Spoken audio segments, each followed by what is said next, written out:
and it caused a lot of unprecedented problems in Port-au-Prince and destruction.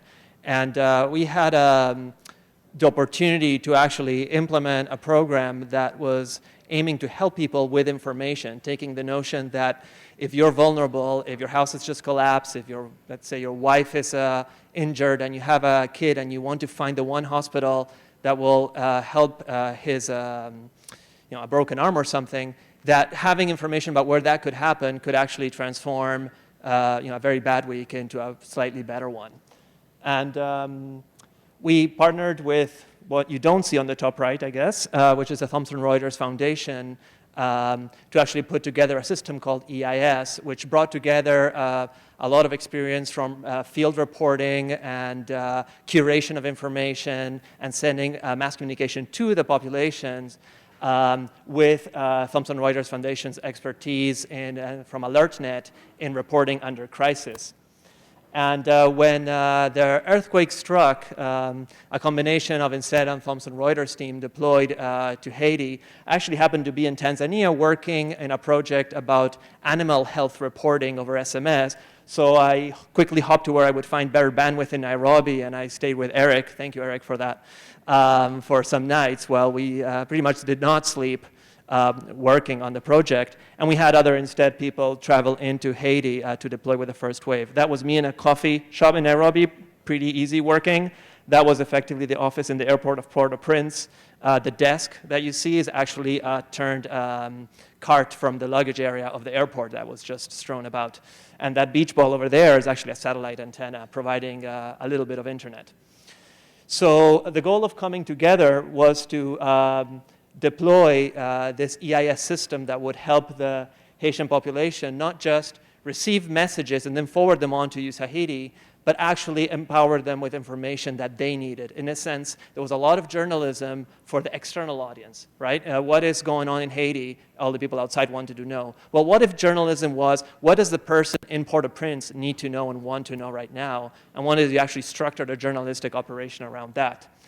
So not only were we getting messages, so it's like, please don't forget about us, and we're hungry, and my son is trapped or sick or something like that, but also through this very complex ecosystem, we were taking these messages that people were sending in Creole, sending them through a crowdsourced translation, through Crowdflower and the Samasaur staffing, feeding back into the original system, and then reporting out through USAID so that Coast Guard and others could access it.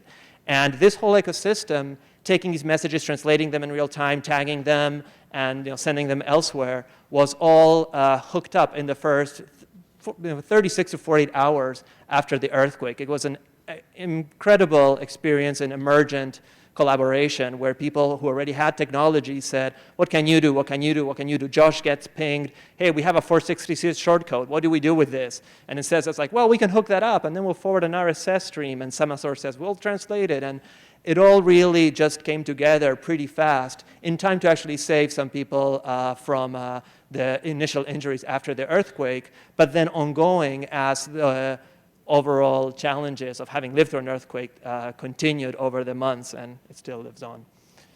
So there were actual journalists working with radio stations locally, understanding what messages people wanted to hear and how to transmit them over FM radio, and also bringing them back and authoring geo-targeted alerts that would go to people's mobiles that would provide very precise information about where to have your HIV medication and where there's trauma services open, where to get your water, how to keep your tent clean, how to set up a latrine with your tent neighbors, and little things that really made a difference in terms of public health and health impact in those very tough days where the basic health services and workers were not present.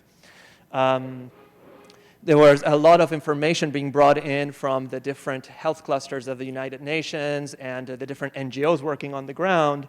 And there was an evaluation of this system after the fact where a small sample of 450 people were interviewed, Haitians that were receiving these messages. Over 92% found that the messages were very useful. 74% of people could tell you something different they did because of a message they got. Either I went and tried to get a bar of soap to clean my hands, or actually knew how to call like the sexual assault hotline or the child abduction hotline, and little things. I actually read the 450 interviews, and it was quite moving how people could actually tell you what they did was different. And 96% of the people said they shared the information they read through their mobiles with somebody else.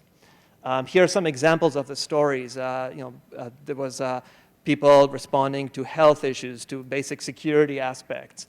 And all this information was basically brought in through official channels, but then distributed and targeted based on the different demographics. The typical questions that people were asking after the earthquake were mostly they wanted to hear about health. They were worried that they would just, be sick and injured and basically die in a context of not being able to take care of their family. And then security, food and water, sanitation, and other aspects took like secondary roles to that overall health perspective. I need to be healthy to take care of myself and my family over the next week. And little things that happened in the community because of the messages were really inspiring. People self-organizing to build latrine areas around the camps, or deciding where to help kids, or what to do if they found a kid roaming by themselves. And what people usually miss when they're looking at international news is that 99% of any crisis response is done by locals all the time. I mean, you always see the people in the suits and the trucks with expensive equipment. That you're looking at 1 to 2% of the response effort. And so what you're looking now at here is an opportunity to actually influence, with 75% behavior change chances, how the 99% of the response group of a disaster works. And this great example, I think, still needs to be systematized and replicated so that we're prepared. People actually ask me a lot, like, what was it like on January 12th, right after the earthquake? And I think I always answer, it was just like the day before. The disaster was set up the day before, in terms of the lack of preparedness, the lack of systems to be able to be ready, and the overall economic and architectural structure that was brittle.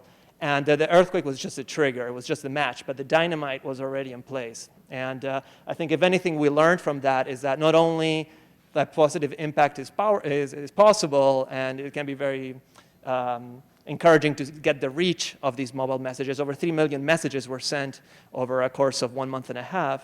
But also that we need to be better prepared, and these things that happen as an emergent collaboration of organizations deciding to work together somehow needs to be codified into our operating procedures of every country, so that this can happen again the next time there is an earthquake or something like that. Or why wait for the big crisis? Why can't it be part of the everyday health projects that keep people on the outside of the doctor's office, for starters? So that's my story about Haiti. And I also had the chance to speak last night with the next presenter, which is actually a dance session. And basically it's Gaspard and Dancers Company, and I had a chance to discuss Gaspard's history. Gaspard is Haitian, but he grew up here in the United States, and he had the chance to learn from a famous mentor called Destiné, that had traditional Haitian choreographies. And when the earthquake happened, Gaspard was really moved to try to do a dance about the angst of the earthquake and the experience. But in a way didn't feel it would be right, because he had not grown up in Haiti, and his dance would not be a traditional Haitian dance. And I think, just like we've heard all throughout today, Destiné was a good leader in a way, and told Gaspard, what you do is you do this modern dancing. You don't do traditional Haitian dancing. Why don't you make the best out of what you do? Take your existing skills, take what you're passionate and stellar in, and actually make an impact with that. You don't need to do a traditional Haitian moves, which is my experience, but rather do your own thing and let that be your contribution. And so what you'll see today from Gaspard is, I think, an example of the courage to look past the labels that you're afraid that people might put on you, and contribute to people's health and inspiration from the place of the skills that you have and what you know how to do best.